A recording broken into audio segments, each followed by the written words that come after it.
Hello friends, food corner চ্যানেলে আপনাদের স্বাগত। চলে এসেছি আরও একটা নতুন রেসিপি নিয়ে।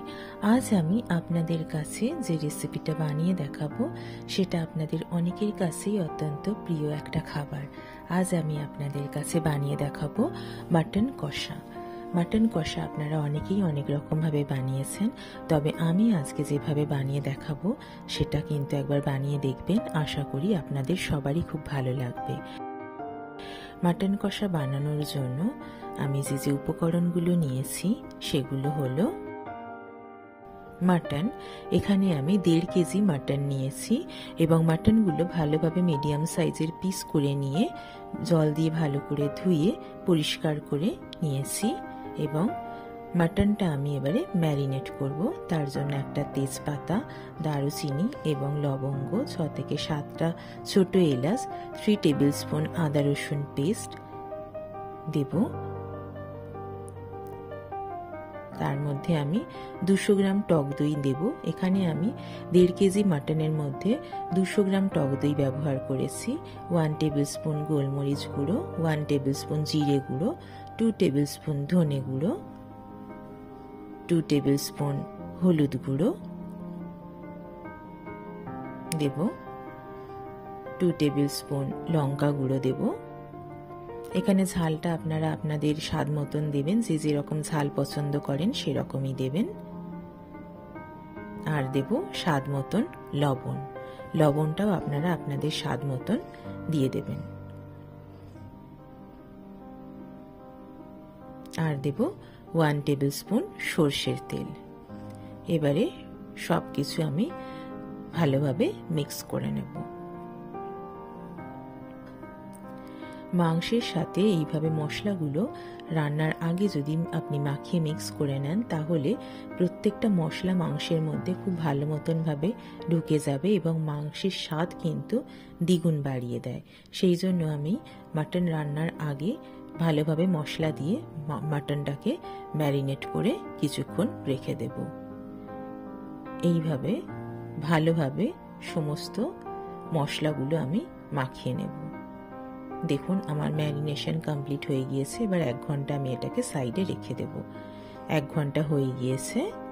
এবারে একটা প্রেসার কুকার আমি গ্যাস ওভেনের মধ্যে বসিয়ে নেব এবং কুকার গরম হলে তার মধ্যে আমি 3 টেবিল স্পুন সর্ষের তেল এবং 2 টেবিল স্পুন ঘি তার মধ্যে অ্যাড করব। এখানে আমি তেল এবং ঘি দুটোই ব্যবহার করছি। আপনারা চাইলে শুধু সর্ষের তেলেও রান্নাটা করতে পারেন, তবে ঘি অ্যাড করার সাথে সাথে কিন্তু মাংসের স্বাদ কিন্তু বাড়বে। গরম হলে তার মধ্যে আমি 6 থেকে 7টা মিডিয়াম সাইজের পেঁয়াজ কুচি কুচি করে কেটে রেখেছিলাম, সেই পেঁয়াজ কুচিগুলো তেলের মধ্যে আমি দিয়ে দেব এবং পেঁয়াজ কুচিগুলো একটু ব্রাউন করে ভেজে নেব। পেঁয়াজ ভাজার সময় গ্যাসের ফ্লেমটা মিডিয়াম রাখবো, তাতে পেঁয়াজটাও খুব সুন্দরভাবে ভাজা হবে এবং পুড়ে যাওয়ারও কোনো সম্ভাবনা থাকবে না।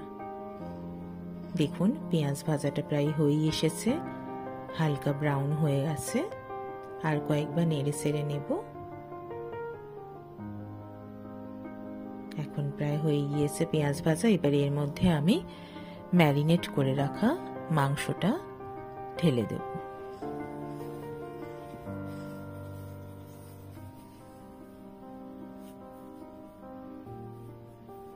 এবারে সবকিছু আমি ভালোভাবে মিক্স করে নেব।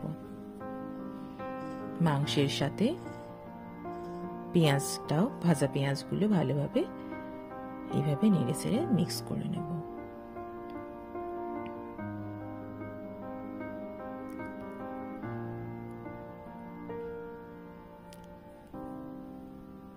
ধিম আছে আমি মাংসটা রান্না করব।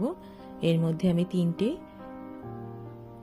কাঁচা লঙ্কা চিড়ে দিয়ে দিয়েছি এবং ভালোভাবে সবকিছু মিক্স করে নিয়েছি। আগেও আমি বলেছি যে ঝাল আপনারা আপনাদের স্বাদ মতন দেবেন, যে যেরকম ঝাল খান। আর মাংসে একটু ঝাল না হলে অবশ্য ভালো লাগে না, সেই জন্য আমি একটু কাঁচা লঙ্কাও এর মধ্যে অ্যাড করে দিলাম। এবারে সবকিছু ভালোভাবে মিক্স করে নেব। মাংস রান্নার ক্ষেত্রে কিন্তু মাংস কষানোর ভূমিকা খুবই গুরুত্বপূর্ণ। মাংস যত বেশি কষানো যাবে ততই কিন্তু মাংসের স্বাদ বাড়বে। দেখুন সবকিছু ভালোভাবে মিক্স হয়ে গিয়েছে। এবারে দেখুন জল অলরেডি মাংস থেকে জল ছাড়া শুরু করে দিয়েছে। আমি কিন্তু এখন অ্যাডিশনাল কোনো রকমের জল ব্যবহার করব না। মাংস থেকেই যে জল বেরোবে সেই জলেই কিন্তু মাংসর সাথে মশলাগুলো ভালো মতন করে কষিয়ে নেব। এইভাবে কয়েকবার আমি নেড়ে ছেড়ে দেব যতক্ষণ না পর্যন্ত পুরো মাংসটা ভালো মতন ভাবে মশলার সাথে কষানো যাবে, ততক্ষণ পর্যন্ত আমি মাংসটা ভালোভাবে এইভাবে নেড়ে ছেড়ে কষিয়ে নেব।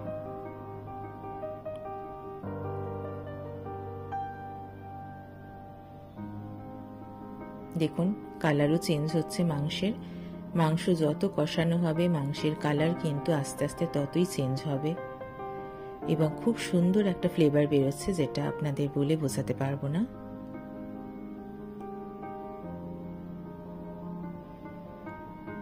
এইভাবে মাংসটাকে খুব সুন্দরভাবে আমি কষিয়ে নেব। সমস্ত মশলা কিন্তু মাংসের ভিতরে খুব ভালোভাবে ঢুকে গিয়েছে।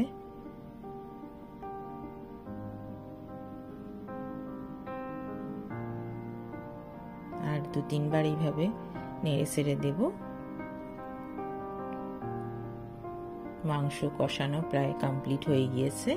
এবারে এর মধ্যে আমি জল অ্যাড করব মাংস সেদ্ধর জন্য। আপনারা যে যেরকম গ্রেভি রাখতে চান সেই মতন জল অ্যাড করবেন। এবারে কয়েকবার ভালো করে নেড়ে ছেড়ে দেব এবং জলটা একটু ফুটতে দেব। দেখুন জল ফুটে গেছে। আর একবার নেড়ে ছেড়ে দেব যাতে নিচে ধরে না যায়, সেই জন্যই মাঝে মধ্যে মাংসটা একটু নাড়তে হবে। এবারে আমি প্রেসার কুকারের ঢাকা বন্ধ করে দেব এবং 10 থেকে 12টা হুইসেলেই কিন্তু মাংস খুব ভালো মতন ভাবে সেদ্ধ হয়ে যাবে। দেখুন মাংস খুব ভালোভাবে সেদ্ধ হয়ে গিয়েছে এবং তেল কিন্তু অলরেডি উপরে ভেসে উঠেছে। আমি আপনাদের দেখিয়ে দিচ্ছি মাংসটা কত সুন্দরভাবে সেদ্ধ হয়েছে। দেখুন খুব ভালোভাবে মাংস সেদ্ধ হয়ে গিয়েছে।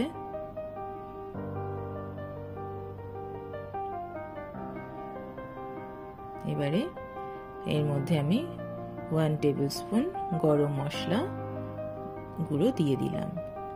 আপনারা চাইলে শুরুতে মাংস কষানোর সময়ও কিন্তু গরম মশলা গুঁড়ো দিতে পারেন, তবে আমি সব সময় মাংস রান্নার ক্ষেত্রে সেদ্ধ হয়ে যাবার পরে আমি উপর থেকে গরম মশলা গুঁড়ো দিই, তাতে কিন্তু স্বাদটা দ্বিগুণ বাড়িয়ে দেয়। এবারে একটা পাত্রের মধ্যে বা বোলের মধ্যে আমি মাংসটা ঢেলে নেব।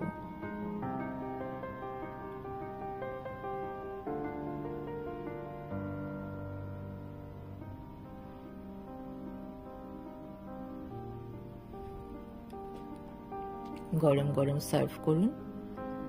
ব্যাস রেডি হয়ে গেল আজকের আমার রেসিপি মাটন কষা। এই রকম মাটন কষা যদি গরম ভাত অথবা বাসন্তী পোলাওয়ের সাথে সার্ভ করা হয় তাহলে তো সবাই কবজি ডুবিয়ে খাবে। আর যে কোনো ছুটির দিন অথবা সানডেতে যদি এরকম মাটন কষা পাতে থাকে তাহলে তো সবাই আঙুল চেটে খাবে। বন্ধুরা, আজকের আমার রেসিপিটা আপনাদের কেমন লাগলো তা কিন্তু অবশ্যই কমেন্ট করে জানাবেন। আপনাদের কমেন্টের আশায় আমি থাকবো। আর আজকের রেসিপিটা ভালো লাগলে আমার ফুড কর্নার চ্যানেলকে লাইক, কমেন্ট এবং সাবস্ক্রাইব করবেন। চলে আসবো আবার একটা নতুন রেসিপি নিয়ে। ভালো থাকবেন, সুস্থ থাকবেন। ধন্যবাদ।